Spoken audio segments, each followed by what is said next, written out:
네, 금요일 맞수토론 오늘은 강성필 더불어민주당 부대변인, 윤희석 전 국민의힘 선임 대변인 두 분과 함께하겠습니다. 어서 오십시오. 안녕하세요. 안녕하세요. 네, 빙판길 조심해서 오신 거죠? 네, 맞습니다. 예, 알겠습니다. 첫 번째 주제는 백다 앵커의 브리핑으로 먼저 보겠습니다. 어떤 수도권의 단체장 예. 이래 얘기하더라고. 뭐라고? 아이고 형님 제 내년에 실업자 되게 생겼습니다.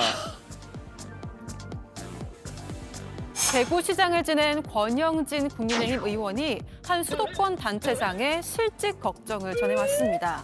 실업자 우려가 나오는 이유, 바로 이 사람의 행보 때문입니다. 이대로 가면은 우리가 선거에 지고 우리 당이 망하게 생겼는데 예. 그래 되면은 가장 타격을 입는 사람이 장 대표 본인일 거라고요. 그 얘기도 장동혁 대표를 간판으로 선거 못 치른다 그러면은 우리가 황교안이다 발언, 윤석열 전 대통령 면회 등 장동혁 대표가 오른쪽에서 더 오른쪽으로 달려갈 때마다 지방선거 주자들의 불안도 더욱 커지고 있다는 건데요. 180일 앞으로 다가온 지방선거, 장동혁 대표의 마이웨이 행보, 국민의힘에게 악재가 될까요? 예, 오늘 딱 지방선거가 180일 남은 날입니다. 오늘 나온 한국갤럽 정당별 지지도 한번 여론조사 보여드리겠습니다. 보시면 더불어민주당은 40%대 유지하고 있고요. 국민의힘도 20%대 중반을 유지한다라고 말씀드릴 수가 있는 것 같은데 최근 4개 주를 보면 24, 24, 24, 24입니다. 벗어나질 못하고 내려가지도 않고 24에서 그냥 머물고 있습니다. 이대로 가면 2018년 민주당이 압승했던 그 지방선거가 재현되는 거 아니냐 이런 예측도 나오고 있습니다. 또 장동혁 대표 스스로가 리스크로 좀 작용한다는 그런 분석도 나와서요. 두 분께 한번 전망 들어볼게요. 먼저 강성필 대변인님. 일단 2026년 내년 지방선거는 지금의 구도로 변하지 않고 흘러간다고 하면 2018년 지방선거와 상당히 비슷한 구조에 빠져 있다. 예. 즉 국민의힘에게는 상당한 위기가 될 것이다라고 하는데 저는 이제 이거 한 4가지 정도로 보고 있어요. 예. 첫 번째 같은 경우는 뭐가 비슷하냐? 그러니까 2018년에도 박근혜 전 대통령과의 관계를 절연하는데 상당히 애매모매했습니다. 뭐 물론 그때 처음으로 탄핵을 당했기 때문에 그랬을 수도 있다고 봐요. 하지만 지금의 상황도 사실 윤석열 전 대통령과 제대로 된 절연을 못하고 있던 게 가장 큰 점이고요. 예. 같이 비슷한 점. 그리고 두 번째로는 당시에 자유한국당 대표가 홍준표 대표였습니다. 그때와 지금 국민의힘의 장동혁 대표가 상당히 비슷해요. 뭐가? 거친 말투. 그리고 말실수. 특히나 지금 장동혁 대표 보면 연설 올라가시잖아요. 저 눈빛, 발성, 단어 상당히 이게 거북합니다. 그리고 마지막 3번째는 예. 그때는 이제 박근혜 전 대통령을 비판하는 분도 있지만 최순실 씨를 상당히 비판했습니다. 지금도 윤석열 전 대통령을 비판하는 동시에 김건희 씨를 더 비판합니다. 이게 절연을 할 수 없는 또 애매모매한 지점이기도 해요. 예. 마지막으로는 당시에도 자유한국당은 문재인 대통령 때리기에 여념이 없었습니다. 하지만 지금 국민의힘을 보고 있으면 지난 총선부터 대선을 거치면서 계속해서 일관적으로 새로운 전략 대신에 이재명 대통령 때리기로 일관하고 있기 때문에 저는 이게 2018년의 악몽이 국민의힘에게 재현될 수 있다. 예. 이렇게 4가지로 정리할 수 있겠습니다. 윤희석 의원님 어떻게 보세요? 2018년은 저희에게 악몽 같은 지방선거였어요. 비슷한 부분이 많다고 생각합니다. 저도 동의하는데 그때 저희가 그런 어려움을 겪었던 상황을 알고 있기 때문에 그러지 않기 위해서 지금 당이 변하는 그 고통의 시간을 겪고 있다. 예. 그때와 다른 점은 그것이 있다 말씀드리고 당시에 또 바른미래당이라는 당이 있었어요. 그 당의 존재로 인해서 저희 당이 어려운 가운데서 선거 치르기가 더 어려워진 상황이 있었다. 지금은 그렇지 않다는 점. 물론 개혁신당이 있긴 하지만 예. 당시에 바른미래당보다는 당세가 좀 적기 때문에 그런 걸 봤을 때는 2018년 지방선거의 재판이 될 거다 하는 것은 지금으로 봐서는 좀 과한 예측이다 이렇게 생각을 하고 예. 24, 24, 24, 24 저게 유지된다고 보는 것 자체가 굉장히 슬픈 얘기입니다. 예. 저게 한 42 정도는 돼야 되는 거예요. 민주당의 어떻게 보면 거의 뭐 절반 정도밖에 안 되는 거 아닙니까? 양당 체제라고 말하기도 부끄러운 수준의 지지율이기 때문에 저 정도 나왔다면 현 당 지도부의 당 운영 방향이 결국 국민들로부터 지지를 받기에는 굉장히 어렵다는 것을 증명하는 그런 데이터라고 볼 수 있겠습니다. 24%라는 건 그러면 어떤 실수를 해도 당이 지지를 하는 그 이른바 콘크리트 지지율이 24다 이렇게 보면 될까요? 저런 콘크리트는 의미가 없죠. 아, 예. 24% 가지고 어떤 선거를 이길 수 있겠어요. 예. 저게 한 40% 정도 해서 콘크리트가 한 40쯤 있고 또 중도에서 어느 정도 표를 얻어서 과반을 항상 확보하는 정당 이렇게 돼야 되는데 예. 저게 똑같이 유지된다고 해서 아무 도움이 없죠. 우리는 소선구제를 취하고 있잖아요. 한 예. 표라도 적으면 낙선입니다. 그렇기 때문에 저 지지율 추이는 굉장히 위험하다는 신호로 받아들여야 한다고 저는 생각합니다. 예. 부산시장, 서울시장 개별적으로 계엄에 관한 사과를 올리기도 했고 특히 지방선거 출마 주자들이 지금 굉장히 속이 타고 있다. 당 뭐 하는 거냐 이런 분위기가 많다고 하는데 결국에 그러면 어떻게든 어떻게 좀 분열이 될까요? 어떻게 전망하세요? 국민의힘 상대당이지만.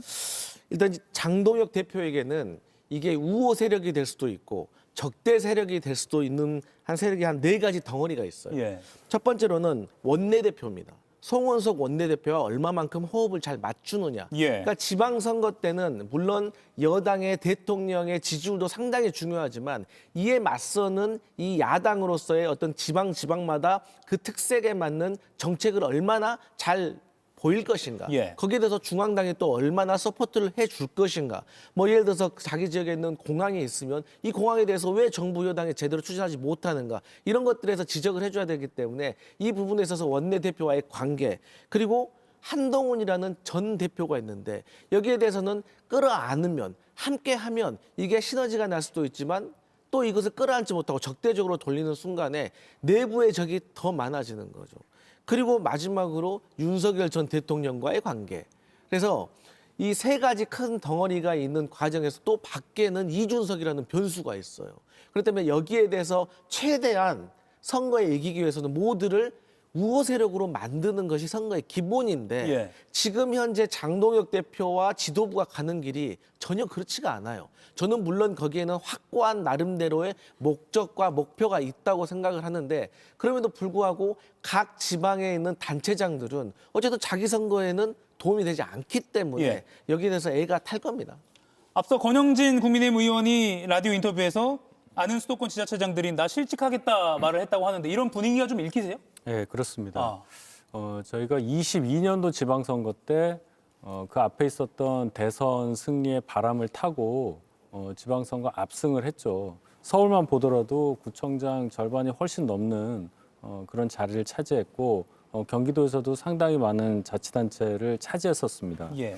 그럼 예를 들어 서울만 봐도 서울의 구청장들이 당선된 구청장, 현직인 구청장들이 느끼는 위기감에 대해서 저는 좀 많이 듣고 있는데 아마도 지금 만약에 선거를 했을 때 이길 수 있는 구청장이 몇 명이냐 하면은 굉장히 적을 거예요. 그리고 그것은 꼭 구청장뿐만이 아니라 시의원, 또 구의원 네. 이렇게까지 연결이 된단 말이죠. 그러면 구의회 분포도 바뀔 거고 서울시의회도 바뀔 거고 오세훈 시장이 후보가 돼서 서울시장이 된다 하더라도 시의회 구성이 바뀌어버리면 오세훈 시장 2021년에 4.7 재보궐로 들어왔을 때 그 당시 상황 예. 굉장히 어려워했거든요. 그게 또 재현이 되기 때문에 시장이 되더라도 뭐 제대로 일을 못할 거예요. 이제 그런 게 다 연결이 돼 있기 때문에 지금 현직 자치단체장 또는 현직 지방의원을 하고 계신 분들의 위기감은 엄청나다고 볼 수밖에 없습니다. 예. 그러면 아까 갤럽 여론조사 응답자별 성향별로 응답한 걸 한번 좀 볼게요. 자신을 중도라고 한 사람 가운데 있는 겁니다. 민주당을 선택한 사람이 42%, 국민의힘은 17%밖에 안 됩니다. 그리고 자신을 보수라고 말한 사람도요, 맨 위에 겁니다. 국민의힘이 56%, 자신을 진보라고 한 사람은 민주당 74%. 그러니까 중도층도 민주당을 많이 선택했고 보수층도 생각보다는 민주당을 예상보다는 비교적 진보가 국민의힘을 선택한 것보다는 더 많이 선택한 그런 상황입니다. 강성필 위원님, 네, 장동혁 대표가 저 결과의 원인일까요? 그럼요. 왜냐하면 지금 국민의힘을 이끌고 있는 대표는 장동혁 대표니까 당연히 장동혁 대표에게 문제가 있는 거죠. 근데 이 장동혁 대표가 사실 중도층을 향해서 소구를 해야 되는데 장동혁 지도부의 일원들의 이 발언 메시지를 들어보면 예를 들어서 김재원 최고위원 같은 이분 뭐 거의 직업이 최고위원 아닙니까? 오랫동안 지도부를 하셨는데 예. 이분부터가 일단 선거를 바라보는 지형에 대해서 상당히 왜곡되어 있어요. 그러니까 이분 말씀 들어보니까 사실상 중도는 없다라고 얘기하시는 거예요. 표현은 완곡하게 중도층은 잘 투표하지 않는다. 그리고 지방선거는 다른 전국 선거와 비교했을 때 투표율이 좀 낮다. 그렇기 때문에 결집하면 이길 수 있다라고 말씀하시는데 예. 우리 윤희석 대변인께서 말씀하셨던 것처럼 우리나라 선거구는 단 한 표만 져도 지는 겁니다. 그리고 김민수 최고위원 같은 경우는 뭐라고 합니까? 우리가 과거에 사과를 했기 때문에 졌다. 그러면 이번 대선 전에 사과 안 했으면 대선 승리했겠습니까? 그러니까 정확히 중도층이 이 국민의힘을 바라보는 것에 대해서 전혀 좀 고민이 없는 것 같다. 그래서 저는 이 장동혁 대표가 지금이라도 늦은 감이 있지만 늦었을 때라도 안 하면 더 망하게 되기 때문에 예. 지금이라도 중도층에 대해서 소구를 해야 된다. 그러면 중도층에게 다가설 수 있는 방법은 뭘까? 간단합니다. 뭡니까? 지금까지 계엄은 잘못됐지만 탄핵은 반대한다. 야, 앞뒤가 안 맞는 마치 뭐 따뜻한 아이스 아메리카노 같은 이런 발언에 대해서는 확실하게 얘기를 해줘야죠. 지금이라도 잘못된 것은 잘못됐다라고 말씀드리고 또 이재명 정부와 관련해가지고 제대로 된 정책적인 면에 있어서 따끔하게 지적할 건 지적하고 또 수용하고 도울 건 돕는 그런 모습으로 가는 것이 장동혁 대표에게 맞는 지금의 현재 상황이 아닐까 그렇게 보여집니다. 예. 그런데 지금 이런 말씀을 언론에서 많이 하고 있고 당내에서도 나오고 있는데 장동혁 대표가 모르는 게 아닐 거 아니에요. 그리고 아까 24%라는 그 4주 연속 그 숫자에서 조금이라도 높아지려면 앞서 말씀드린 그 중도에서 좀 잡아야 될 텐데 모르지 않을 거 아닙니까? 근데 왜 골든타임을 점점 놓치고 있다고 평가가 나오죠? 일단 현상 인식에 차이가 많다고 생각을 합니다. 아, 인식부터 차이가 예를 들어, 갤럽 조사 말고 예. 다른 여론조사 결과를 또 좋게 해석할 수가 있잖아요. 뭐 다른 여타 여론조사 보면은 당 지지율이 생각보다 그렇게 많이 안 떨어지는 것도 있어요. 김민수 최고위원이 그런 얘기를 했습니다. 보면은 이제 ARS로 한 여론조사를 보면 오차 범위 이내로 따라붙은 조사도 많고 예. 우리 절대 지지 않는다. 따라붙었다 이런 말을 하거든요. 그러니까 기본적으로 이 상황을 어떻게 보느냐는 시각 차이가 많은 건데 방금 전에 김재원 최고위원의 그 시각을 강성필 대변인께서 말씀하셨지만은 지방선거라는 어떤 특수성을 과대 해석해서 중도가 없다고 할 정도로 중도의 어떤 비중을 낮게 보고 그렇기 때문에 비록 좀 강한 의사를 표명하더라도 오른쪽 끝에 있는 분들까지 다 모아서 보수를 예를 들어 뭐 통합을 한다, 예. 하나로 뭉치게 한다. 그러면 선거에 이길 수 있다. 이런 진단을 하고 있는 거예요. 근데 그렇게 될 경우에는 이길 수가 없다는 것을 일반 상식으로는 다 우리가 이해를 하고 있는 바인데 글쎄요. 지도부에서 어떤 데이터를 보고 어떤 조언을 듣는지는 몰라도 예. 쉬운 방법 그리고 이기기 어려운 방법에 대해서 집착하고 있다. 이렇게밖에는 말씀을 못 드리겠습니다. 예. 상황 인식부터가 많이 다를 수 있다. 이렇게 진단을 하셨습니다. 그리고요. 민심 바로미터 충청에서 오늘 이런 일이 있었습니다. 24년째 보수 당적을 지켜온 지역 정치인 이종화 충남도의원이란 분이 탈당 선언을 했다고 합니다. 사실 뭐 중앙 정계에는 알려지지 않은 낯선 인물일 수 있는데 이 기사가 또 화제가 된 것이 시점이 바로 또 국민의힘에 대한 여러 원성이 나오는 시점이기 때문입니다. 24년간 국민의힘 그리고 국민의힘의 전신에 계속 몸담아왔던 지역 정치인이 탈당을 했다. 그 탈당의 목소리 중에 하나가 잘못 인정하지 않는 정당과 함께한다면 나 또한 침묵의 공범이 된다. 나의 양심을 속일 수 없다. 이러면서 탈당계를 제출했다고 하고요. 그리고 윤핵관, 친윤이라고 불렀던 윤한홍 의원도 장 대표 바로 옆에 앉아서 오늘 이런 말을 했습니다. 똥 묻은 개가 나무 나르는 꼴이다 하면서 윤석열 전 대통령과 단절해야 된다라고 강조했습니다. 유희석 의원께 먼저 여쭐게요. 네. 윤한홍 의원이 말했다는 건 좀 의미가 있어 보여요. 그렇습니다. 윤한홍 의원이 윤 전 대통령 저희 당 입당했을 때부터 지근거리에서 많이 도와줬던 예. 분이에요. 원조 친윤이다 뭐 이런 얘기도 듣고 있는데 예. 어찌되었건 윤 대통령이 저희 당에 들어오는 과정부터 여러 가지를 다 봐오셨던 분이기 때문에 이분이 이런 말씀하셨다는 게 큰 의미가 있습니다. 물론 장 대표 면전에서 했다는 것도 의미가 있고요. 할 수 있는 얘기를 다 했어요. 윤 전 대통령과의 관계를 끊어야 한다는 얘기도 했습니다. 윤 전 대통령은 저희 당의 스카웃된 분이라는 말까지 하면서 그 얘기를 했고 결정적으로 계엄이라는 것이 민주당의 의회 폭거 때문에 일어났다. 이런 얘기 절대 하면 안 된다. 어떻게 국민을 설득할 수 있겠느냐. 우리를 지지했던 어떤 지지자분들이 섭섭해할 수 있는 부분은 지방선거 승리로 보답하면 된다. 우리가 몇 달 동안 배신자 소리 들어도 된다. 이런 말씀까지 하셨거든요. 예. 당의 중진으로서 역할을 하고 있는 분이 또 지역구도 경남입니다.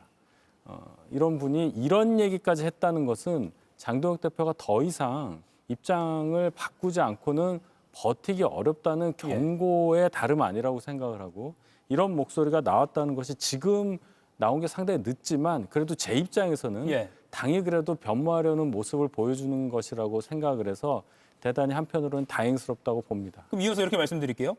180일 안에 장동혁 대표가 바뀔까요? 근데 180일이 길어 보여도 바뀌면 유권자들 입장에서는 너무 획 바뀌는 거 아니야? 너무 표심 그냥 생각해서 뭐 너무 바뀌는 거 아니야? 하면서 좀 의심을 할 수가 있을 것 같기도 하고요. 뭐 의심이라기보다는 바뀌는 것 자체가 중요하기 때문에 예. 그 이후의 평가는 또 보더라도 정말 바뀌셨으면 좋겠습니다. 네.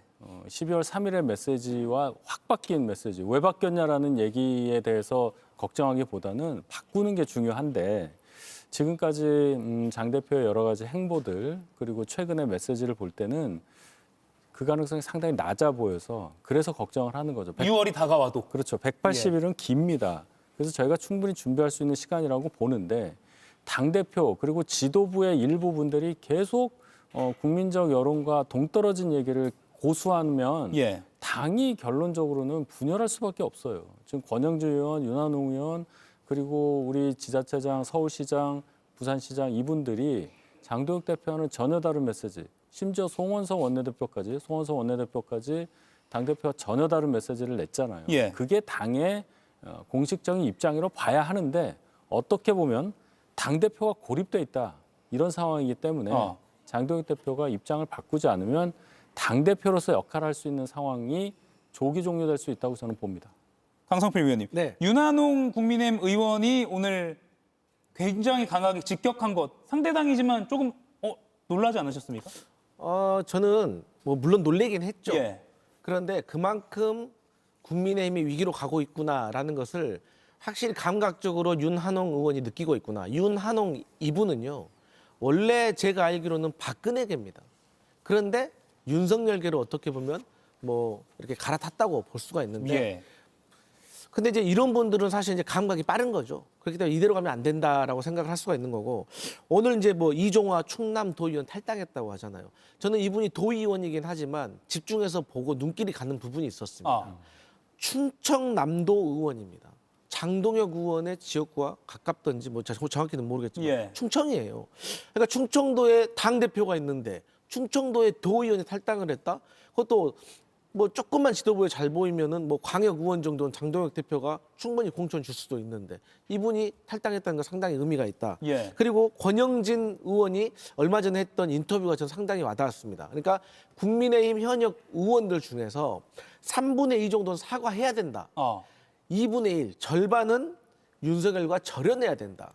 그런데 실질적으로 지역구 당원들에 대한 눈치를 보는 현역 의원들이 많지 실제로 더 있다는 거 아니겠어요? 그런데 장동혁 대표가 이거 모르겠습니까?